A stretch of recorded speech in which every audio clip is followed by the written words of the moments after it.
एक माँ का आंचल अपनी संतान के लिए कभी छोटा नहीं पड़ता। माँ का प्रेम अपनी संतान के लिए इतना गहरा और अटूट होता है कि माँ अपने बच्चे की खुशी के लिए सारी दुनिया से लड़ लेती है। एक माँ का हमारे जीवन में बहुत बड़ा महत्व है। एक माँ बिना ये दुनिया अधूरी है। यही वजह है कि भारत समेत कई देशों में हर साल मई के दूसरे रविवार को मदर्स डे मनाया जाता है। इस साल भारत में 12 मई को मदर्स डे मनाया जाएगा। दुनिया भर में माँ के प्रति अपना सम्मान और कृतज्ञता व्यक्त करने के लिए मदर्स डे सेलिब्रेट किया जाता है। सभी देशों और संस्कृतियों में जब इसे अपनाया गया था तब इसे दूसरा अर्थ दिया गया, जो अलग घटनाओं से जुड़े थे और अलग अलग तारीखों पर मनाए जाते थे। कुछ देशों में पहले से ही मातृत्व का सम्मान करने के लिए समारोह होता था और उन्होंने समारोह का पालन करने के लिए अपनी स्वयं की माँ को गुलनार का फूल और अन्य उपहार देने जैसे कई नियम बनाए। कई और विशेषताएं अमेरिकन छुट्टियों से ली गई। कई देशों में इस समारोह को मनाने के लिए अपना अपना तौर तरीका है।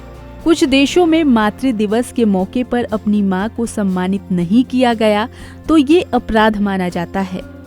कुछ देशों में ये एक छोटे से प्रसिद्ध त्योहार के रूप में मनाया जाता है, जो अप्रवासियों या मीडिया के अनुसार विदेशी संस्कृति की देन है। मदर्स डे की शुरुआत एक अमेरिकन एक्टिविस्ट एना जार्विस ने की थी। एना को अपनी माँ से बेहद लगाव था। एना अपनी माँ के साथ ही रहती थी और उन्होंने कभी शादी भी नहीं की। माँ के गुजर जाने के बाद एना ने माँ के प्रति प्यार जताने के लिए मदर्स डे की शुरुआत की थी। इसके लिए एना ने इस तरह की तारीख चुनी कि वो उनकी माँ की पुण्यतिथि यानी 9 मई के आसपास ही पड़े। उसी समय से हर साल मई महीने के दूसरे रविवार को मदर्स डे मनाया जाता है।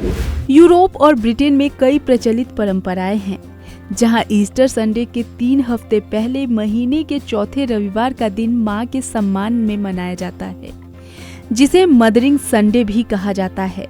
यूरोप में इस दिन को मदरिंग संडे कहा जाता है, तो वहीं ईसाई समुदाय से जुड़े बहुत से लोग इस दिन को वर्जिन मेरी के नाम से भी पुकारते हैं।